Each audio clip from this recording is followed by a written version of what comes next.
Hello, everybody. My name is Trip, and right here next to me is my friend Joshua. Hello.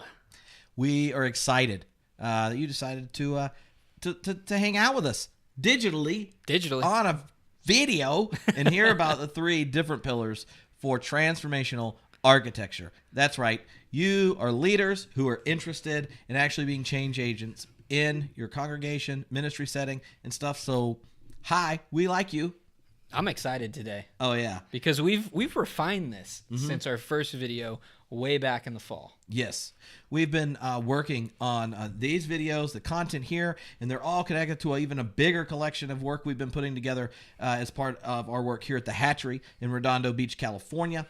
We've been putting together a certificate in transformational architecture, and what we want to do is spend some time in these three videos introducing you to what we believe are the three key pillars for being a change agent in your life and in your place of service. I'm excited, and today is all about productivity, which is pillar one in the certificate in transformational architecture. And so, Trip, I'm just going to ask you a few questions. First one being, why do we need to even study productivity in the first place? Like, why does that matter? Well, I mean, I think the most important reason that we begin with productivity is that anyone that signs up for this, anyone that's serving and being a minister in different situations, they all have a passion to make the world a better place, to serve and care for others, and that type of thing. But the biggest hindrance we have is like we're sitting there going, like, we don't even have the time we need to really invest in where we want to go and what matters most to us. And so the whole first pillar around productivity is really geared towards helping people that have a passion create the space in their lives and become clear about what it is they want to do so they can act to give their time and energy to what matters most. And the most exciting thing about this is that we actually surveyed over 1,200 pastors all across the United States, really all across the world. Yeah. And the number one thing that came up in terms of their biggest frustration was not having enough time to focus on the things that they were most passionate about. So that's where we start. And today we're going to get into kind of a couple of things you can do right now to get some more time back so that you can deepen connections with people on your team and in your congregation or in your ministry, and really start to get back space to focus on your passion and dial it in, which is where we'll go in the next video. So you'll want to stay tuned to these things. Yes. So I want to know what's the ABR? Well, what is the ABR? Yeah. See, those are cool initials. You can impress your friends once you learn what it is. We like cool little acronyms. ABR stands for always being ready. And this isn't a mind-blowing concept, but when you implement it, you will see some significant improvement in your relationships if you do the exercise that we're going to challenge you to do today. So ABR is something that I learned from my time in the entrepreneurship world. I've started multiple businesses, and one of the things that a mentor taught me early on was he said, Joshua, you need to always be ready. Always be ready for to spring on the next opportunity. You need to always be ready to take back time. And I was like, well, what do you mean? He's like, well, did you know that 15 minutes is roughly 1% of your day? I was like, I didn't know that, but the math checks out. You are correct, sir. And he said, well, how many times do you find yourself with an extra 15-minute time block? Like, for instance, I mean, how many times this week was someone late to a meeting? Yes. Many times, right? And usually it's like 15 minutes, 20 minutes. Yeah. Well, a lot of times we aren't ready to take advantage of that and utilize it into something that is productive for our lives. So the 15-minute activity that we're going through today is going to challenge you to utilize 15-minute time blocks to strengthen relationships with people that matter to you. So Trip, how do they do this? So what we in the certificate program, one of the goals we want to do is to help you have a whole list of things you can do to claim 15 minutes back. And by far, consistently, people have gone through this program, have said the best one they come up with that consistently gets responses from the people they care, serve, and love is having your note cards there ready to hand write a note when you have 15 minutes. Yeah. And it's amazing what kind of effect it has when the leader or you write them to family members or mentors or whoever it is, when you claim those 15 minutes and write a couple handwritten notes, thanking someone, affirming them, encouraging them, that getting something in a mail that is physical that you wrote is a way of one, building trust, building community, and letting people know that they're front of mind for you. Yeah. And so what I want you to do right now, you can take out a piece of paper. You know, I like Evernote because it's always on my phone, and literally pause this video, and for the next 15 minutes, just write out an exhaustive list of all the people that you need to thank. Okay, ready? Go. Awesome. Whoa! We're back. Whoa! Whoa. That was crazy. You probably have a pretty good list, right? I mean, I know in 15 minutes when I did this, I came up with roughly about 50 people. So this is one of the steps that you're going to use to be ready for these 15-minute time blocks.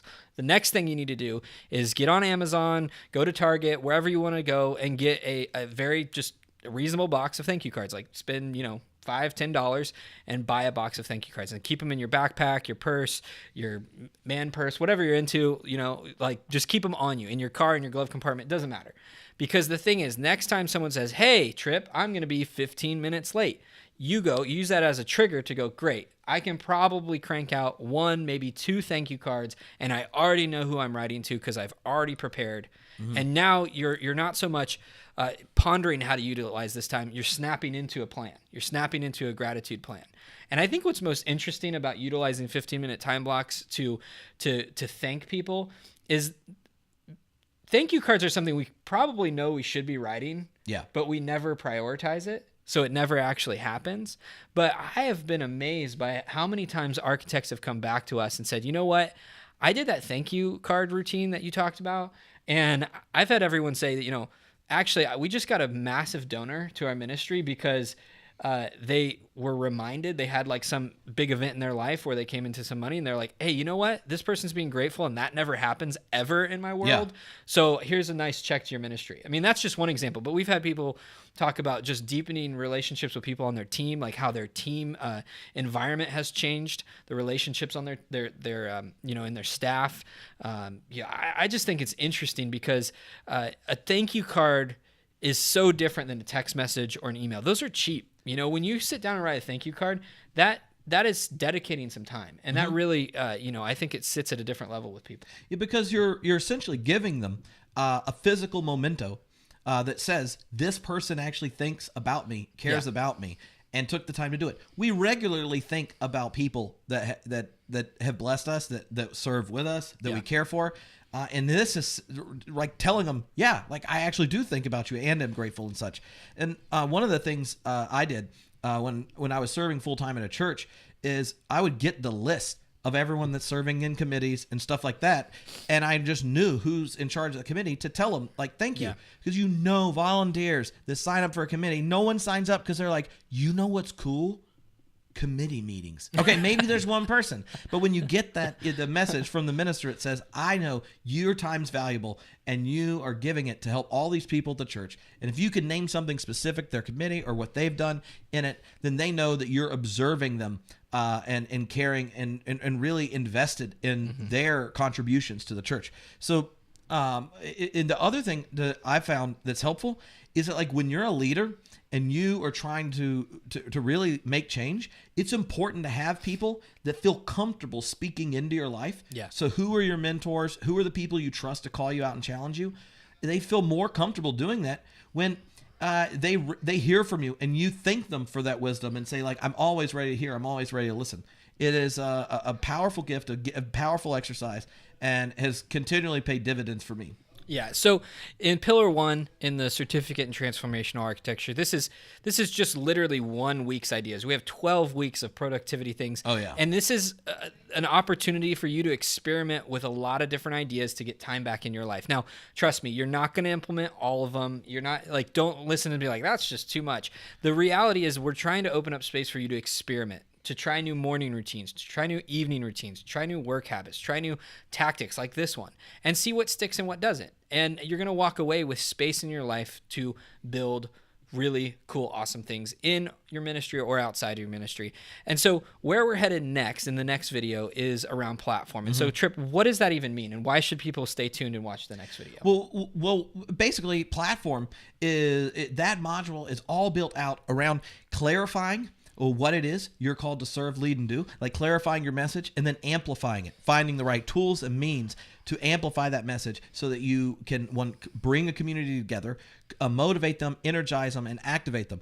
And what is so powerful about the platform coming after productivity is when you claim back 10, 15 hours of your week. And then you start to give more time to the people that matter most. You become more energized. More time to the people you want to serve and are called to serve with. More time in listening to the needs of the people around you. Then you actually have space in your life to invest in a platform of coming to clarify your message and amplifying it so you can lead and be a change agent in your own place of service. Yeah, I love it. And really, the only thing that can get in your way in the platform module is yourself, because you have the tools and the time to make things happen. So it's really up to you. So stay tuned for that video. It's going to come out in a few days. You'll get an email from us and we'll be here. So until then, peace.